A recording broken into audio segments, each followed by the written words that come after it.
Hello everyone, good morning. Welcome to my session. I hope you enjoy Cisco Live so far. My name is Andrei Matlavsky and I have a privilege to be your speaker. My session title is Application Resilience with Splunk Observability.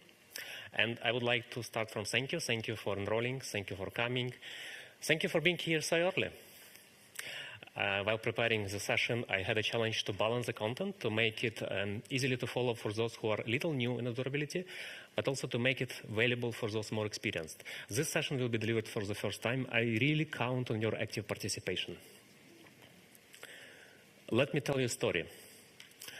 Last year, we ordered a birthday gift for our son. And the day before, it still didn't arrive. You can imagine what was our feeling. We were chasing shipment, we were dealing with a situation, we had a feeling like we had no control. Now the problem was that we picked up the wrong supplier. And instead of looking at root cause, we were dealing with symptoms. What we could do, we could cancel it, we can order it from a reliable place and get it next day. So my main message for you today, focus on root causes, not on symptoms. Let me quickly go through agenda. We have only 60 minutes, a lot of content to be covered. I really hope you had your morning coffee by now. We will start from defining application resilience problem, which we will be solving with observability. We will cover fundamentals of observability. We will see what you can do with our Splunk Observability Cloud and with its integrations. I will show you a demo and we will close with best practices. Let me introduce myself. I spent with Cisco 13 years, taking different roles and services, focusing on different technologies and architectures, designing large-scale architectures and making them observable. More than 20 years of experience in the industry. I think you are familiar by now. We have WebEx up. I recommend you join the space. I will be monitoring it even after the event. I will make sure all your questions get answered. Now, let me ask you to think about your story. Imagine a situation when you are doing some online shopping. Think about booking last ticket for Cisco Live, or maybe ordering birthday for your friend. Think about a situation when you provided all the details, address, credit card, credentials, and suddenly it failed. Now imagine that was actually a revenue-generating application of system of the company you work for. And now you are responsible for restoring it. Who has been in such situations? Now, who avoid being in such situations?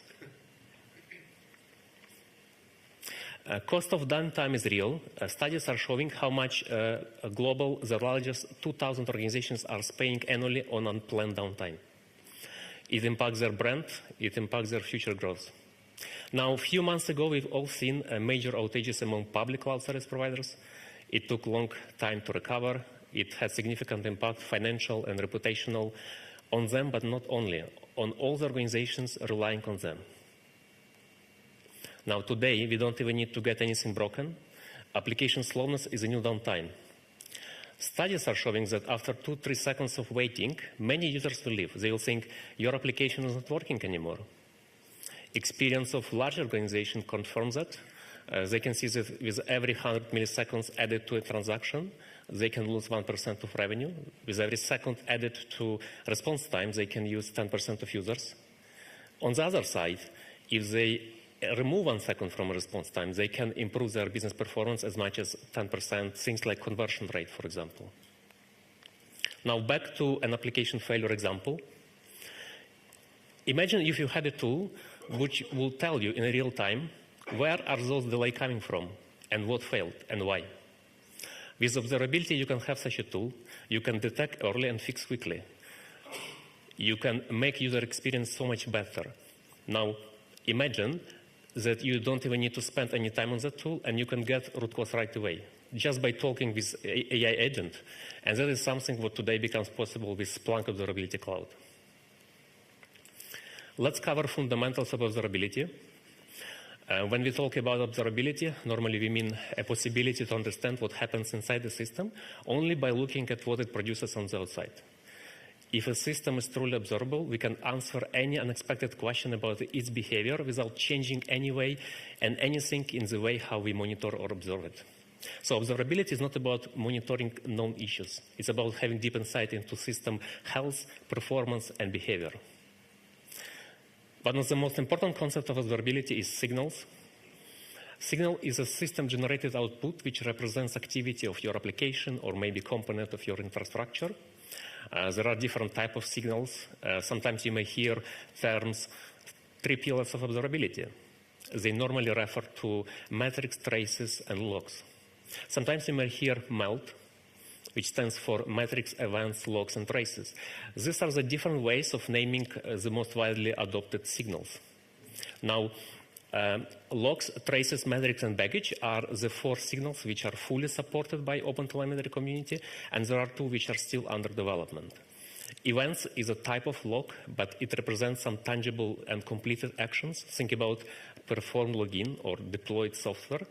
And profiling is showing us not only how our CPU memory resources are consumed, but also which line of source code actually is contributing into that. What does it mean that they are still under development? It means a standard is not finalized yet. Different vendors may deploy them differently. If things change in the future, there will be no backward compatibility. Now, let's cover those more mature and more advanced and widely adopted signals. I think all of us know logs very well. They've been here for a very long time. They can be structured, they can be unstructured. What is important for us is that they may have some metadata, and that's the way how we can correlate logs with other signals. Now, metric is a numeric measurement of an application or a system. Metric is a good way for us to see a trend. It can show us quickly if there is something wrong. It can show us what is happening on a high level, but it's not showing us why it is happening on a deep level. Depending on what we measure, we can have different kinds of metrics. I'm sure you're familiar. The most commonly used are counter, gauges, histograms. There are other kinds of metrics as well. Now, before moving on with other signals, I would like to bring another real-life situation. I think we all are used to travel. Many of us potentially had to fly over to this event. And we are very used to bring our luggage with us to the airport, check it in, and drop it. And the next time we see our luggage normally is when we arrive. Now, do you know what happens to your luggage in between? What all the stages it takes and where time is spent? Imagine if your luggage will be lost or delayed. That's when you would like to know where it is. And that is exactly what the next signal is about, traces. Traces allows us to follow requests end-to-end.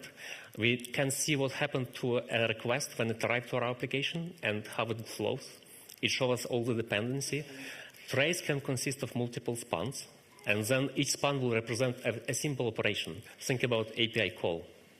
So trace is really good to understand that how the requests are flowing. It will show us not only what failed, but also where it failed and why. Now, continue analogy with luggage. The next signal, baggage, is also very related. Sometimes when we wait for our luggage, we see some suit cases with a big red label, priority stamp on it. Now, this label is attached to luggage in the very beginning, so that on the way, everyone knows it should be handled on priority, it should be delivered as soon as possible. And this is an example of what baggage signal is all about. Baggage allows us to add some piece of contextual information to a request in the beginning, information which brings some business context. Otherwise, that information will be lost, but we want to have it in the end. Think about, we want to know if the next incident is impacting our premium customer. Think about being able to see all the issues our CIO is facing with our application. Now, one thing to remember, we need to be careful with baggage because it is attached to every request and it goes through the system end-to-end. And if our application is making API call to external system, we may expose some unnecessary information. So we need to be careful which data we put as a baggage and where it goes. Now, that all will be complex if we wouldn't have a standard. OpenTelemetry is a vendor-agnostic de facto standard which defines observability. It's maintained by vendors, practitioners. Cisco Splunk is the biggest contributor into the standard. It includes important components. It includes signals. We know already signals. It includes instrumentation, which can be automatic, zero code, or manual, code-based. It includes other important concepts which every observability vendor would like to follow, including Splunk. Among important concepts is OpenTelemetry Collector. It is a vendor-agnostic agent, which allows us to go away from situation when we have multiple agents per technology, per programming language. It is responsible for receiving telemetry, processing telemetry, and exporting and sending telemetry to our observability backend. OpenTelemetry protocol is a standard way to send telemetry. Now, you can use default distribution, so-called cold distribution of OpenTelemetry Collector from open source project. Sometimes it may not fill all your requirements. That's why some vendors are offering their distributions. We offer Splunk distribution of OpenTelemetry Collector. It includes some best practices. It includes some configuration templates, which we would like you to use to streamline your configuration time and streamline any troubleshooting if any issue happens. Now, we can deploy agent in different ways. We can deploy Collector as an agent collocated with an application. We can deploy Collector as a gateway outside of application. Think about situation when you want to optimize, you want to use the same Collector for multiple applications. Think about a situation when you need to deal with your security network restrictions. Now you can get really creative with topologies of collectors. In large-scale environment, we may even have clusters of collectors. Inside collectors, there are some building blocks which we need to use to define how data are flowing. The most important for us are receiver, processor, and exporter. Receiver is responsible for capturing telemetry, processor is doing data processing, and exporter is delivering telemetry all the way up to our observability cloud. Now, what do we mean by data operations? We mean anonymizing data, masking data, sampling, dropping data, filtering data.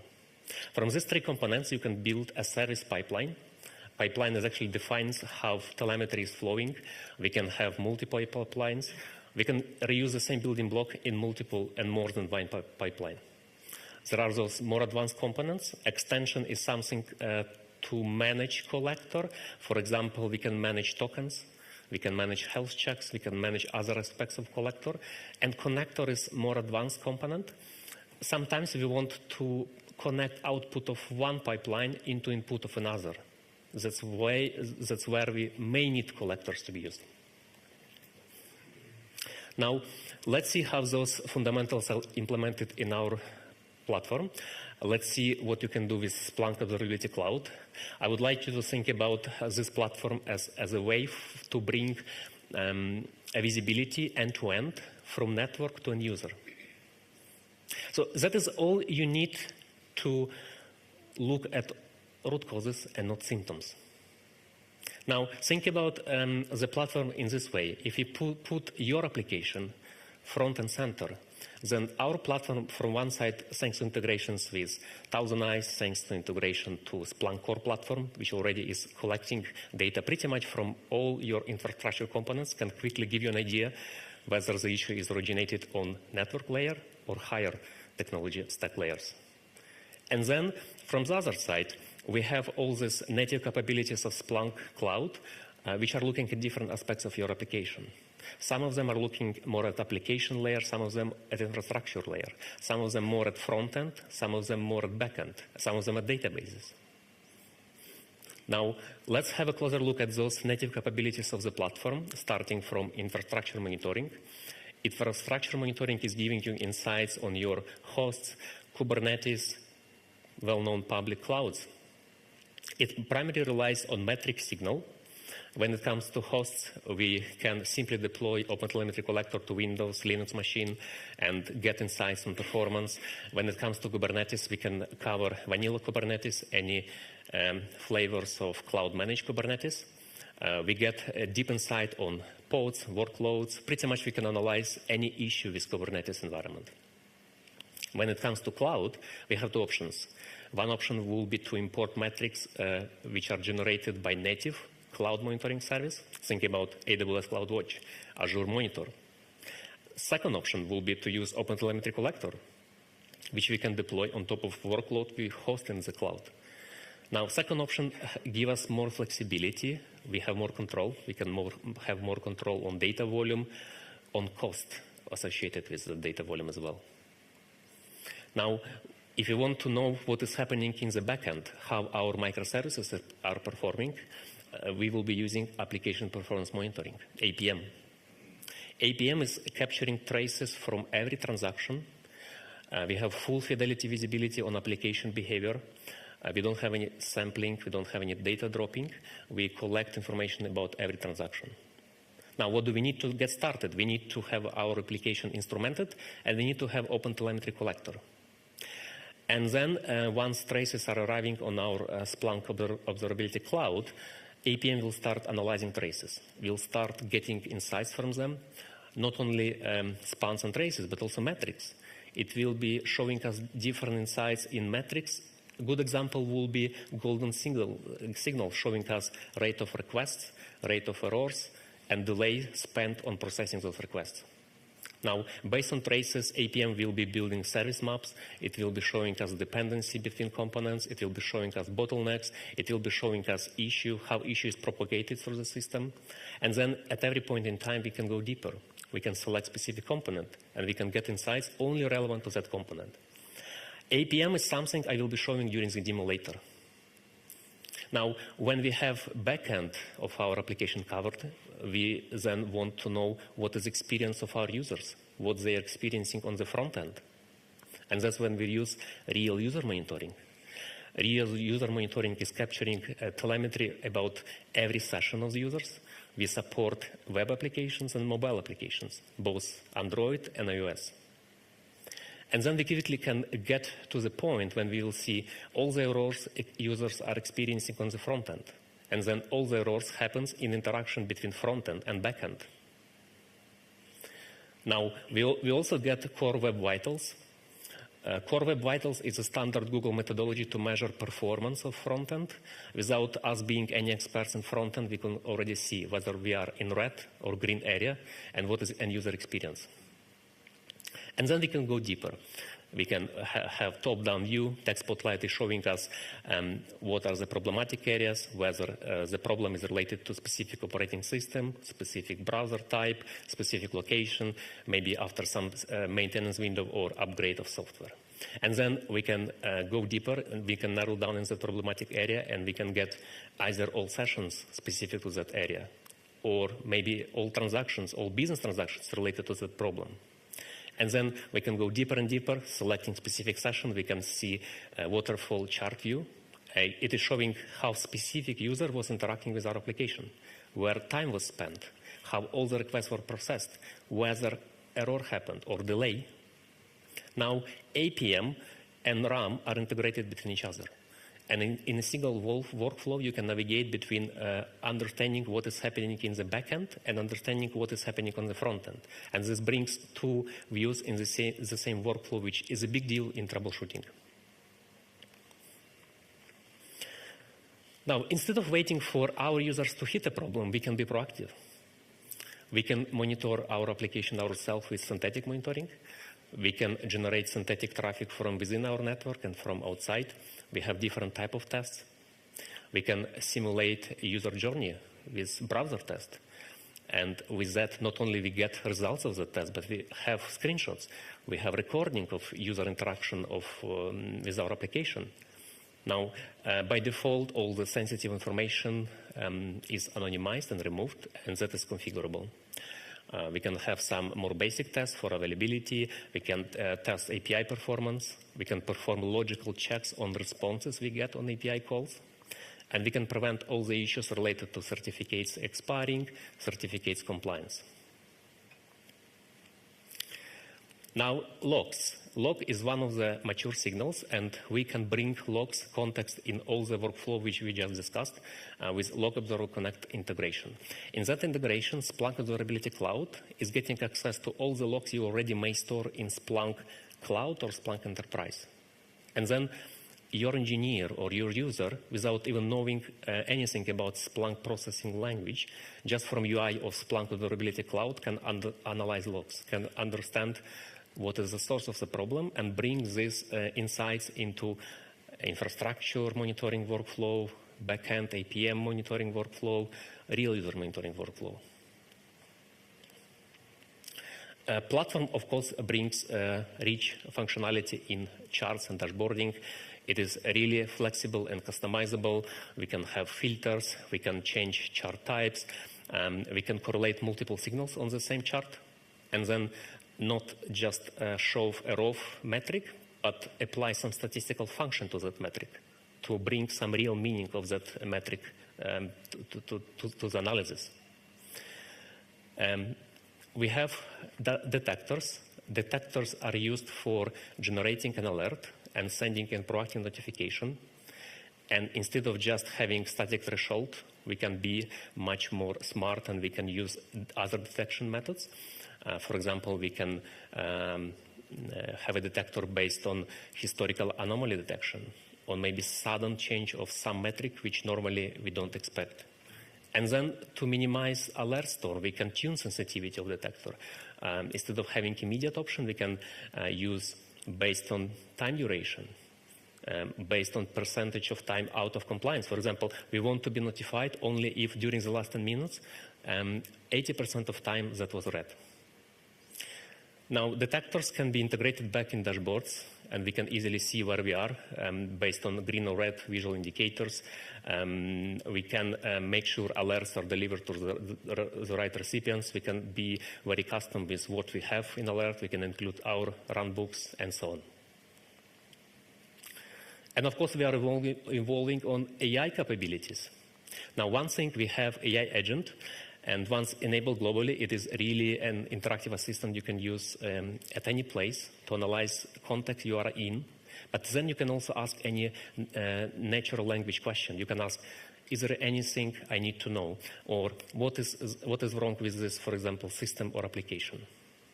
Now, we also are providing capability for monitoring your AI application, your LLM, your infrastructure for AI. It is a new challenge for observability because this application, this workload behaves differently. It changes behavior as model is being retrained. And for that, we also have an answer. We have solutions for monitoring AI infrastructure and AI software stack.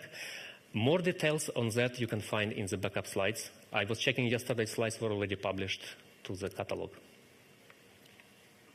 Now, by now you might be a little bit overwhelmed with the amount of capabilities, amount of functionalities. Now, one way I would like you to think about this is that you are concerned of resilience of your application. You want to know the root cause, and you don't want to look just at symptoms. You want ideally to prevent those no-response situations. Now, what you need to do, you need to instrument your application, you need to have open telemetry collector, and you need to start streaming telemetry in Splunk Observability Cloud Platform.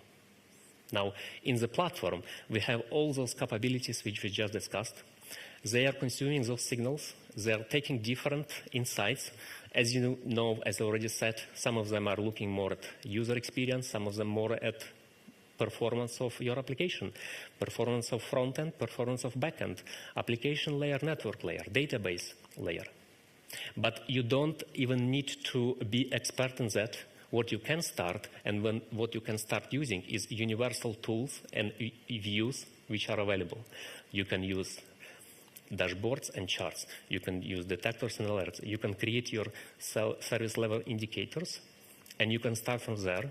And if in doubts, you can always refer to AI Assistant to help you understand the meaning of specific insights you get. Now, you also get possibility to integrate Splunk Observability Cloud with wider Cisco Observability portfolio to get additional capabilities. We already discussed integration with Splunk Core, with Splunk Platform. I mean by that Splunk Cloud or Splunk Enterprise. But it is not only about integrating for logs.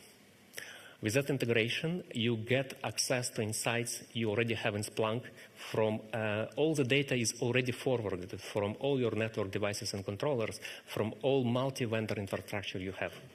And that on top of that, you get access to all the advanced capabilities which comes with Splunk apps, with Splunk add-ons. We are able to integrate into IT service intelligence with observability as well.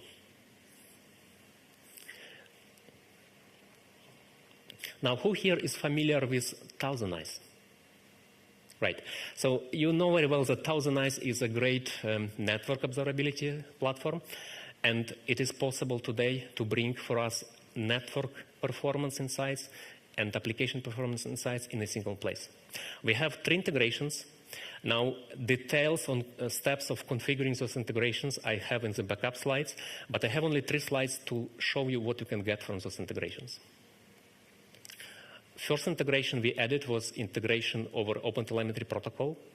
In that case, everything what you already have in Thousand Eyes, from all the tests you have, all the insights, all the metrics, you can simply stream into Splunk Observability platform. And then they become seen like any other signal. You can visualize them, you can correlate them with other signals from your applications. And if some of you might be not a network expert, you can even use AI to understand what is the meaning of those network performance metrics. Now, second integration was integration which was automating correlation of network performance and application backend performance. It's a little bit more complex. I would like to explain the flow. We need to have synthetic HTTP server test in Thousand Eyes, which will be targeting our application. In that test, we should enable distributed tracing. And with that, Thousand Eyes will be sending synthetic requests with additional headers. In that headers, Thousand Eyes will be adding some metadata, which will be really useful later for analysis. Now, our application should be able to accept those headers, should be able to allow trace context propagation. We should have our application instrumented. We should have OpenTelemetry collector, which will be sending all the traces to our platform. And then in the back, we will have API communication between 2 platforms, which will be sharing insights about network and insights about application backend. And the last integration, which became available in GA really last month, is very similar, but it brings in the same context network performance with front-end performance. So what it does, on a single map, we can have 2 layers. One layer will be showing us what is the real experience of users, and second layer will be showing what is anticipated experience based on synthetic Thousand Eyes tests. And in every location, in every place on the map, you will see whether there is any deviation between real front-end performance and user experience and expected based on synthetics. And with that, I would like to come to the demo. Now, to show the demo, I will need to move to my laptop and change the screen. So what do we have for the demo? We have a microservices application deployed on a single node Kubernetes cluster. That application is obviously instrumented. We have OpenTelemetry collector deployed as an agent inside Kubernetes. It is forwarding telemetry to another agent, which is outside of the cluster. That other OpenTelemetry collector gateway is forwarding telemetry to Splunk Observability Cloud. In the backup slides, you can find example of configuration for that collector gateway. And then we have Thousand Eyes. Thousand Eyes is targeting front end of our application, sending synthetic transactions, and there is API communication between Splunk Observability Cloud and Thousand Eyes platform.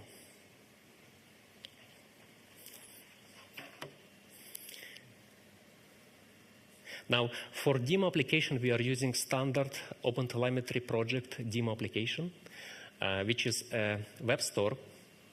It is astronomy shop. It gives you a possibility to browse product catalog, check any product you are interested in, check details, price. You can add it to a shopping cart. You can check it out. Some of you might be familiar with this application. It's a standard demo application from OpenTelemetry. Now, we also have Splunk Observability Cloud platform.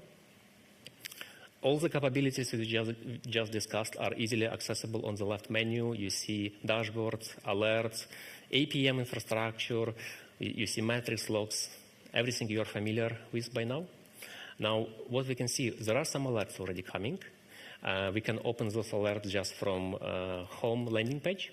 We can also go to alerts, active alerts page and see that we have 3 critical alerts right now raised. Let's have a look at one of them. It was created by auto detector, so we even didn't need to create any detector.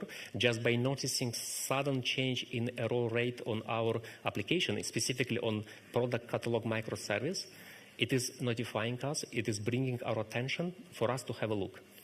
And it's already giving us some hints what we can do next, what troubleshooting steps we can take next.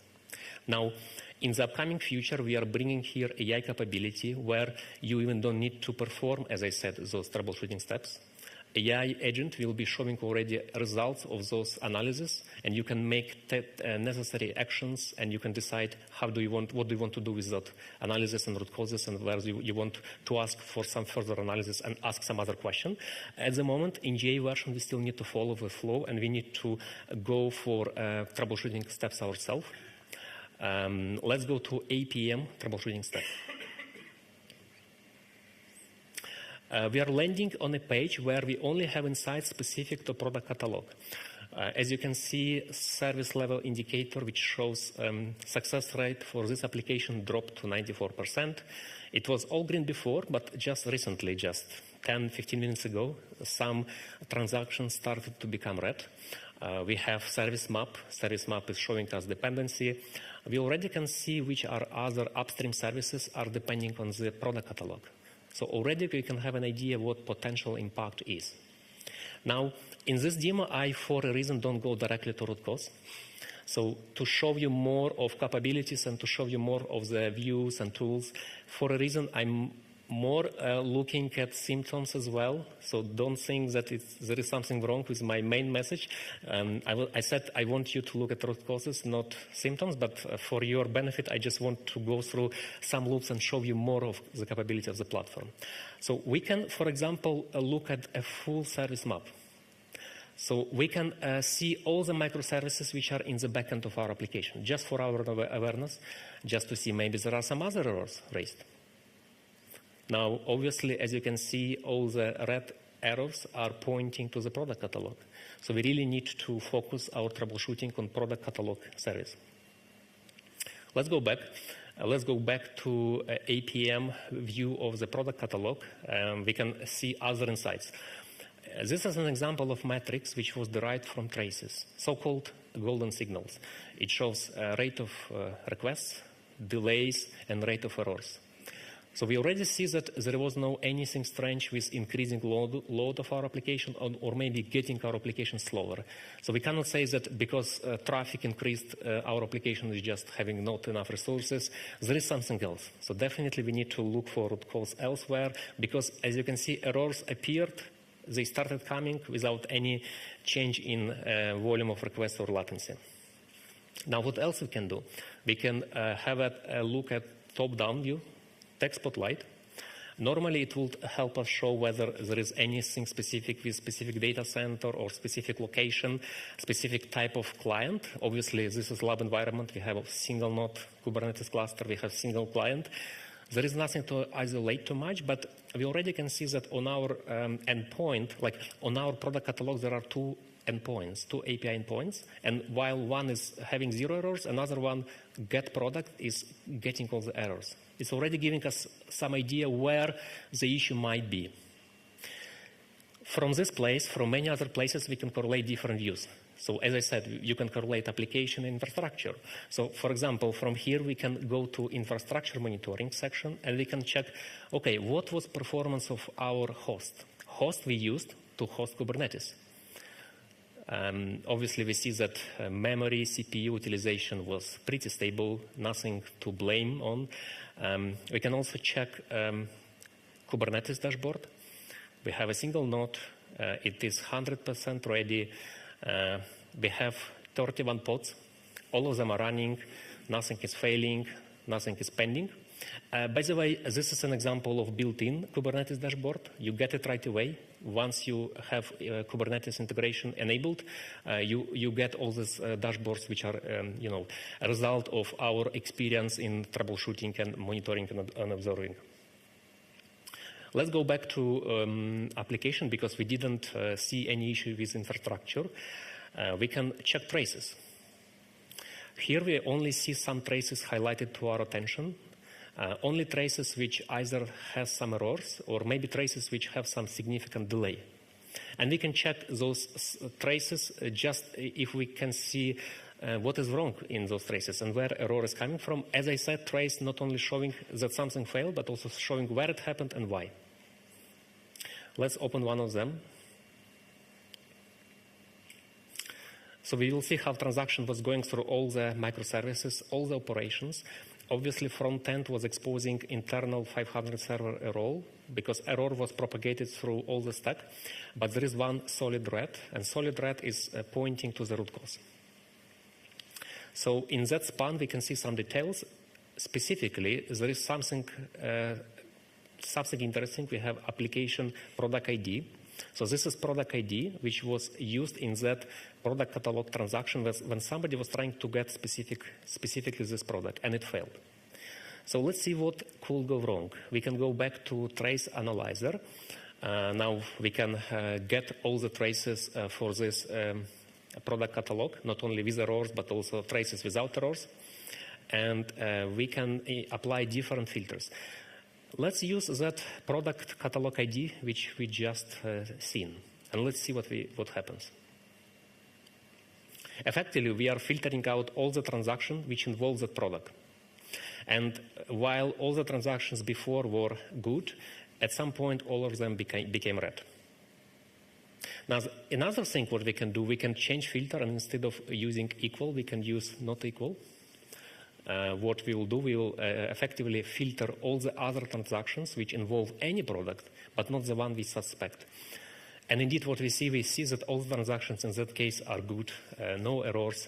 So this is a confirmation for us that the root cause was not just in the product catalog service, but the root cause was with this specific product ID. There is something wrong with that product. If we go to UI, we can see what users will experience. So if user will select this product, you see they don't have details, no price. They cannot even add this product to a shopping cart. So definitely there is a user impact and potentially a revenue impact. We need to talk to owners of this product catalog to make sure they fix it. Now, that was an example of analyzing a transaction from a real user. As I said, we have integration with ThousandEyes. And in this demo, I would like also to show you this integration for ThousandEyes with Splunk APM. And that's where ThousandEyes was sending also some synthetic transactions. As we know, it was adding some extra headers in that synthetic request, and we can quickly find them by searching ThousandEyes agent ID, test ID, information which we should be familiar with. We can quickly find those synthetic transactions. Those synthetic transactions were targeting exactly the same application front end, exactly the same endpoint. Effectively, they were also trying to retrieve products from product catalog. Similar picture. If we open transactions, we definitely will see very similar error and very similar root cause. But what I would like to show you is those extra metadata. Extra text which ThousandEyes was attaching to a transaction, and not only information about test and agent, but also so-called ThousandEyes permalink. And that is exactly what we use for integration. So what you get in this integration, you get on both sides these contextual links. So you don't need to track and find. You don't need to go to one platform, find transaction or session or users, and you don't need to go to another platform. You have all integrated, and you can go back and forth between two platforms, analyzing the same transaction and staying in the same context. So using this contextual link, we will be redirected into our ThousandEyes account. We will be pointed to synthetic tests we created, and we will be pointed to exactly the same time we were in during analyzing transaction. And that's where we can correlate application performance and network performance. So not only we can see a response time, but we also can see what was the network latency, what was the packet loss. So pretty much we can correlate everything in a single place, and we know who to blame, network or application, and there is an evidence for that. Now, not only that, ThousandEyes, as I said, has API communication, so it also gets additional information. So it has already an idea what exactly was an error. It was 500 internal server error, but also it gets service map. So Thousand Eyes also knows how the transaction was transacted in the backend of application, what time was spent where, coming back to the luggage analogy, where actually it got stuck and where actually the error is. So imagine you started your troubleshooting for Thousand Eyes, if you're more familiar with Thousand Eyes, and after eliminating network issue, you quickly can see, okay, what was the reason, what was the root cause? And then you have the same contextual link. You can be redirected back to Splunk Observability Cloud, exactly to the same place, exactly to the same transaction where you can continue troubleshooting with application to find out what exactly was the reason of the problem. Now, for this API communication to work, as I said, we need to have integrations. Detailed integration steps you can find in backup slides. Here I really quickly show that we have this integration. If you would want to create another one, you would follow integration 2.0 generic connector, and you just need to provide few details, token, URL, and choose the right configuration template. For integration to be active, we need to create operation. Operation should be of the same type, Splunk Observability APM. That concludes our demo. Let me quickly now change back to PowerPoint.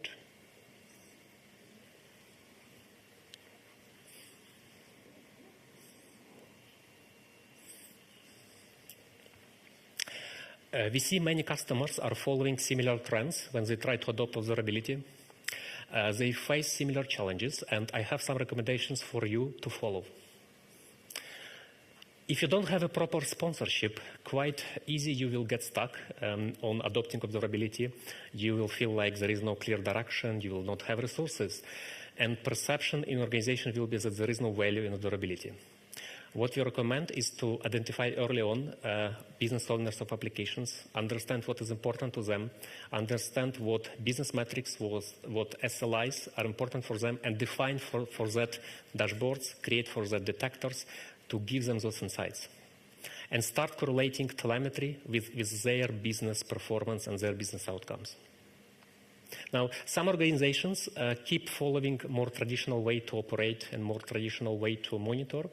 That's where we see more of examples of chasing symptoms and not root causes. That's where we see a little late detection and maybe a little slow resolution. So we obviously recommend to embrace observability methodology and the observability framework. And that's the way how you can deal with any unexpected problem which you didn't see before, and you will be set for dealing with system of any complexity. Classical situation is communication problem. Often security team is not communicating with operational team. Sometimes it's because they just use different tools. They use different information and they just use different context. The moment you get incident, that's where you see that it's very difficult to align on common understanding of the same problem. It definitely doesn't help to resolve it quickly. So we recommend to define standard for observability early on, make sure that everyone is following it, so that when crisis is coming, you talk the same language. You refer to the same signals, you refer to the same context, to the same tools.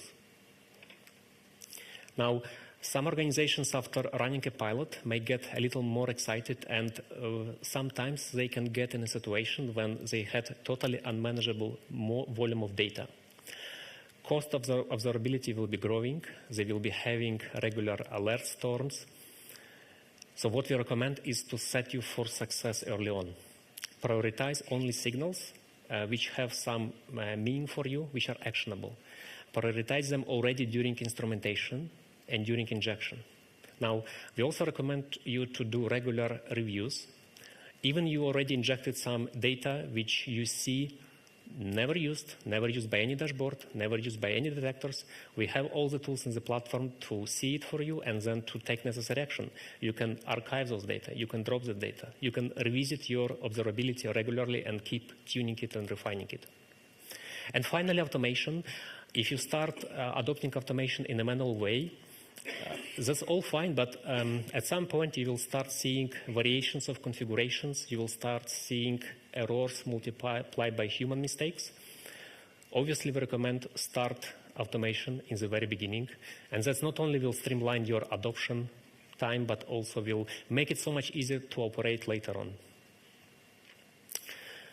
You may say, that's great, but where do I start? How do I apply it to my application? I have some recommendation for you. Start slow. Start with defining only some very critical business transactions you want to observe. Start from application performance monitoring, infrastructure monitoring, and logs. Define detectors, define dashboards, define some baseline for you to start seeing where you are. Now, when you get a little bit more comfortable, you can build on top. You can use real user monitoring to understand what is end user experience. You can get more proactive with using synthetics.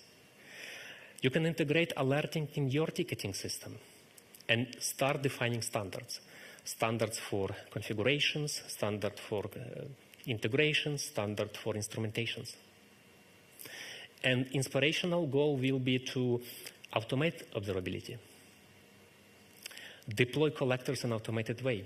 Rotate tokens in an automated way. Deploy configurations in an automated way. Manage your detectors, charts, dashboards as a code. We have all you need for that. We have APIs, we have Terraform providers. Include observability in your automation pipeline.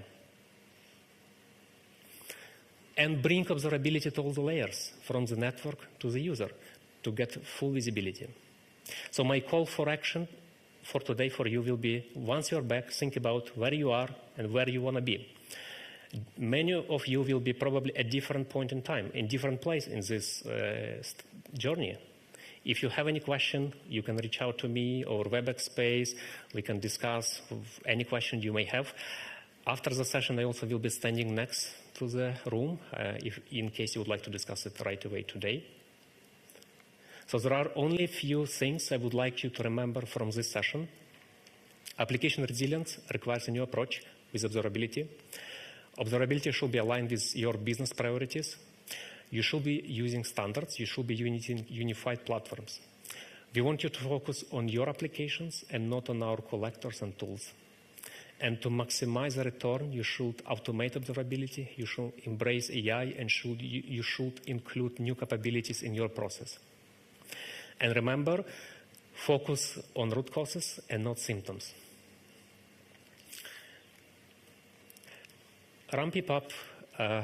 I would really encourage you to submit a session survey. It is really important for us to understand whether you like what we delivered. You can submit multiple session survey, and tomorrow you can get a Cisco Live t-shirt. I really count on your constructive feedback. You can continue your education. You know that there are other sessions you can attend.